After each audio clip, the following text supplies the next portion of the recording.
Чиглэл компонент хөдөлтөөлөгдөж байгаа гар принтер нийт 6 загвар хөдөлтөөлөгдөж өнөөдөр би хоёрыг нь танилцуулъя. Энэ хамгийн жижигхэн гар принтер буюу мини принтер байгаа. Мини принтерын дотроо хагас инч, бүтэн инч буюу 127 см, 254 см гэдгээр ялгаатай. Энэ нь 254 см бүтэн инч гэж байна. Хорон муу айдлын хошуундаа таарах байдлаар ингэж явдаг. Хагас инч нь болохоор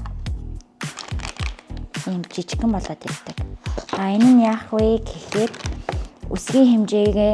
үсэг буюу тооны хэмжээгээ өндрийг нь 200-ны 45 градусын налуугаар хийгээд түлхэж өгнө. Одоо ингээд сайн түлхэж. Тэгээ араас нь энийг хангууд нь гэж болчихно. Одоо манай төхөөрөмжөнд маань гар принтер маань дагалдж байгаа орон зөвхөн хар өнгөөр гардаг. Та өөр өнгөөр гаргахыг хүсвэл нэмэлтээр мөн зохиолж болно.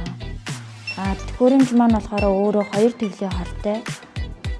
Та сонголтоороо хурдан хатдаг эсвэл усан суурьтай гэсэн хоёр төрлийн хор сонгож болно. Хурдан хатдаг хор нь болохоор мод, нержин материал, төмөр зэрэг дээр энэ пластик материалтай болдог бол уустдаг хор маань болохоор картон цаас, зөөлөн картон цаас, даавуу гэх мэт гүн материалтай зүйлтэй болно. Хамгийн гол чухал зүйл маань болохоор хэвлэгтэй материал маань ингээд тэгш гадаргуу ингээд хатарсан биш тэгшхэн байх шаардлагатай байгаа. Тэгээ ямар ч төрлийн хэлбэртэй хэлбэр дүрс материалн дээр нь хэвлэж болно.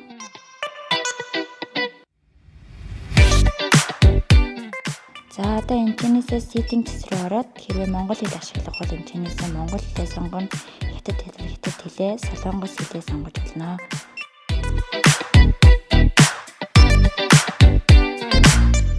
За үүний дараагаар дэлгэцэн дээр байгаа эдгээрийг идэвхжүүлж устгах тавчин дээр дараагаар нь нэмнэ. Эд дээр тарж нэмнэ.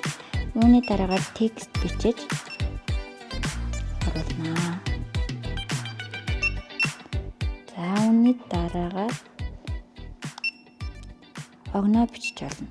Огноогоо ийшээгээ ороод огноо мөн дотроо хэлбэрийг нь сонгож болно. Хэлбэрийг нь ийм олон байдлаар мөн зураг оруулж болно. Зургийн дараагаар баркод оруулна. Зураг орлон дүрс оруулахдаа энийг ашиглана. Одоо зураг буюу дүрс лого оруулахдаа үүнийгээ ийш нь холбож өгөөд компьютерт холбоно.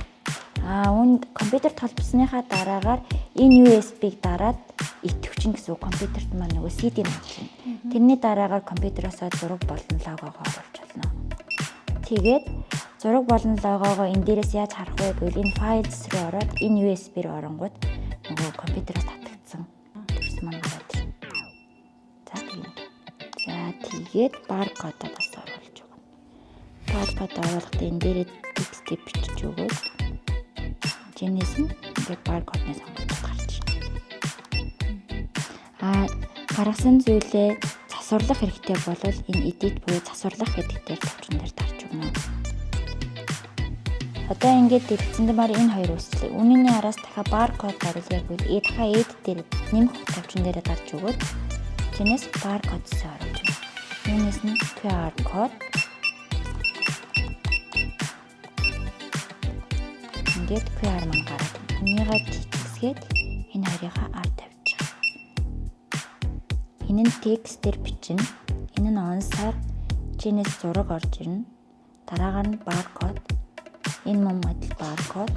Дэлгэцэн дээр гаргасан өөртөөгөө хэвлэж байгаа зүйлээ идэвхжүүлэхийг заавал идэвхжүүлж засварлаж ингээ наашаа цаашаа хөдөлгөж ихсгэж багасгах нь эдгээрээ устгахын тулд энийг мөн адил дарж улаан болгож идэвхжүүлээд delete тавчин устгах тавчин дээр дарж өгнө.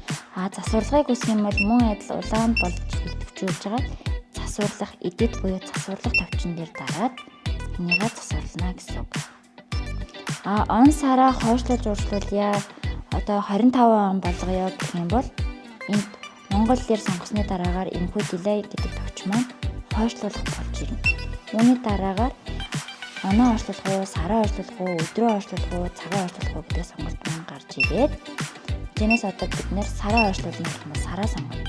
Үүний дараагаар сараа хэдэн сараар хойшлуулах вэ? Одоо 3 сарын 24 оны 3 сарыг гараад ирсэн ба үүнийг 5 сар болгож хойшлуулъя гэх юм бол бид нэр 2 сараар хойшлуулсан гэсэн үг. Тэгэхээр 2-ыг 2 танд дээр тавьж өгөөд 5 сарын 31 болно гэсэн.